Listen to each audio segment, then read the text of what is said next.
Do I have everybody's attention now? Bonjour les amis, c'est ce catcheur Trapèche, on parle catch. Aujourd'hui, récap de la semaine. Donc on va voir ensemble le catcheur de la semaine, le match de la semaine et le show de la semaine. Et avant de commencer cette vidéo, je vais vous demander de liker, de commenter, de vous abonner, de partager. C'est extrêmement important pour développer cette chaîne. On va demander 350 abonnés avant la fin. Mais les amis, on va commencer sur le récap de la semaine avec le show de la semaine. Et le show de la semaine sans surprise pour la 11e semaine consécutive au moins. SmackDown qui est très bien écrit. Tout simplement, en fait, c'est bien écrit. En fait, les histoires se suivent. À chaque fois qu'il y a une histoire qui se termine, une autre commence. Roman Reigns est vraiment, s'est imposé vraiment comme le boss du game. C'est vraiment, je vois ça comme un jeu vidéo. Et Roman Reigns serait vraiment le boss final du jeu vidéo. C'est vraiment comme ça qu'il s'impose. Il a vraiment ses décisions, il a vraiment son mot à dire dans tous les choix de SmackDown. Jey Uso et Jimmy Uso. Jimmy Uso a proposé à Sonya Deville de faire que la semaine prochaine il refasse équipe avec son frère pour aller affronter les Street Profits. Et Roman Reigns s'oppose à Jey Uso que non, il ne fera pas ce match. Donc il y a encore un mystère la semaine prochaine. On ne sait pas si Jey Uso aura l'autorisation de Roman Reigns pour faire son match contre les Street Profits. Donc est-ce que ce sera un match handicap? Est-ce que Jimmy Uso finalement se fera face seul aux Street Profits? C'est la grosse question de la semaine prochaine que je me pose. Et c'est vraiment, j'ai hâte putain de voir ça. On a aussi un superbe main event pour le titre intercontinental entre Kevin Owens, Apollo Crews, Sami Zayn et Big E. Super main event qui s'est fini par l'arrivée, le retour d'Aleister Black. En plus, le retour d'Aleister Black a été très bien amené, tout simplement parce qu'ils ont mis, au début, ils ont mis la vignette d'Aleister Black comme il fait d'habitude, la petite vidéo promotionnelle d'Aleister Black. Donc moi je me suis dit, bon, on l'a vu une fois, il viendra pas ce soir. J'avais aucune idée qu'il allait arriver comme ça ce soir-là.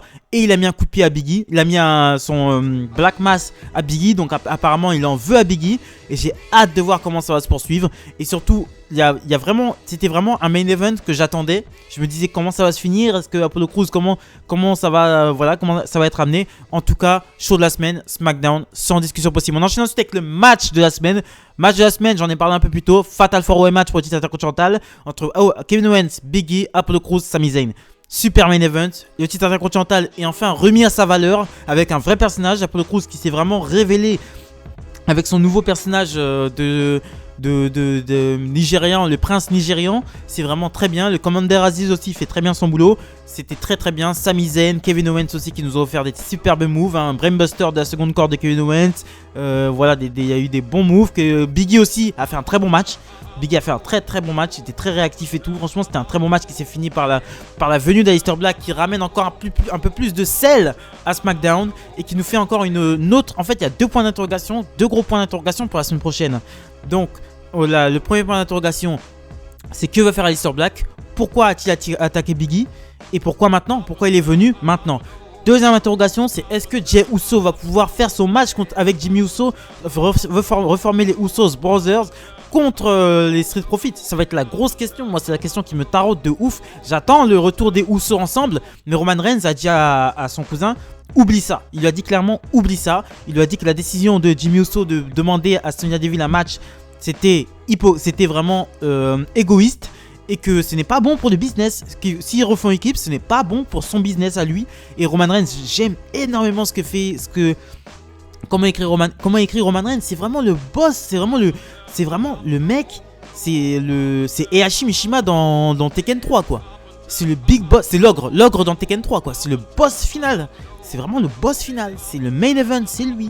C'est vraiment un heel très bien écrit. Il me fait penser à Batista en 2010 dans une moindre mesure. Dans une moindre mesure, bien sûr, hein, on est d'accord. Hein, Batista en 2010, c'était de la maestria. Mais Roman Reigns en tant que heel, franchement, il faut qu'il reste heel, quoi. Il est super en tant que heel. Il fait vraiment des super promos. C'est des promos qui sont un prolongement de lui-même. Ils n'essayent pas de lui faire comme John Cena. Parce que ça fait... Roman Reigns, quand il était en tant que face, ils essayaient de lui faire des blagues à la con et tout. C'était pas du tout sa personnalité. Là, ce personnage-là lui ressemble un peu plus, très posé, très calme. Et pendant les matchs, vraiment, il laisse... pendant ces matchs, tu vois que des fois, il laisse éclater sa rage, mais tout de suite, il essaie de se calmer. Il essaie toujours d'avoir l'ascendant psychologique sur l'adversaire. C'était vraiment... On a très bien vu ça contre Daniel Bryan. On a vu ça aussi contre Cesaro. C'était très bien amené et puis c'est bien filmé, etc. Donc on voit bien les expressions de Reigns. C'est quelqu'un de très méthodique, de très puissant, de très malin. et qui a du pouvoir à SmackDown. Et c'est extrêmement intéressant. Et c'est vraiment grâce à lui, c'est grâce à Roman Reigns qu'on a des super épisodes de SmackDown. Faut rendre à César ce qui revient à César.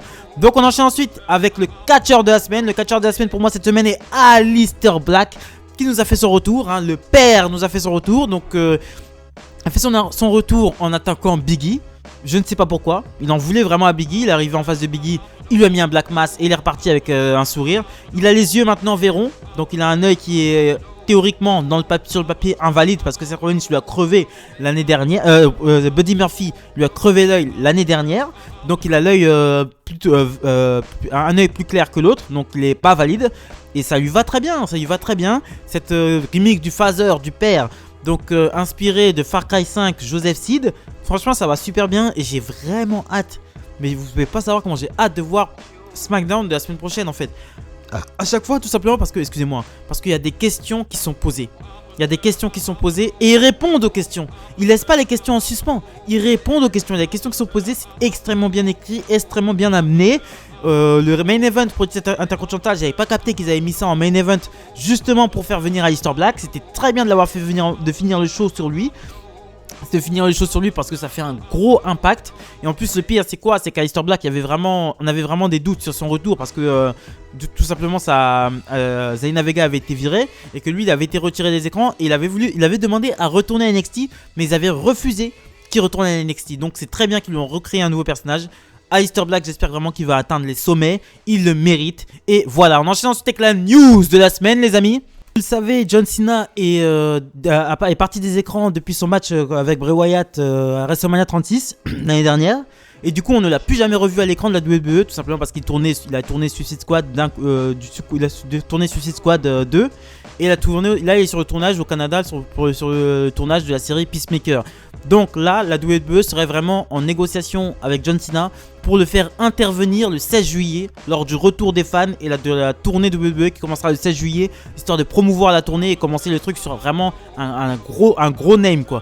Donc il faudrait venir, la WWE penserait faire intervenir John Cena le 16 juillet du côté de SmackDown. Donc on pourrait peut-être même avoir un face-à-face entre John Cena et Roman Reigns. Vous imaginez ça? Là ce serait pas le face-à-face de 2015 où Cena défonçait Reigns en promo tout le temps.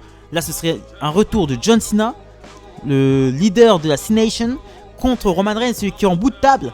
Ce serait un truc. Là ce serait vraiment l'affrontement générationnel. Là ce serait vraiment le choc des titans. Là vraiment s'ils font ça, franchement s'ils font venir Cena, s'il a le temps juste de faire un face-à-face avec Reigns, d'avoir une promo guy à promo guy, franchement là ce serait génial. Et je suis pressé de voir ça le 16 juillet. De toute façon voilà, s'ils font revenir John Cena c'est du côté de SmackDown, ils vont pas le faire revenir du côté de Raw. Vu comment c'est catastrophique, c'est pas la peine. Donc ils vont le faire revenir du côté de SmackDown pour venir faire face au moins à Roman Reigns. Donc voilà, c'était mon récap de la semaine. Abonnez-vous, likez, commentez, partagez, extrêmement important pour de potentiels. Nous avons des 350 abonnés avant la fin, mais les amis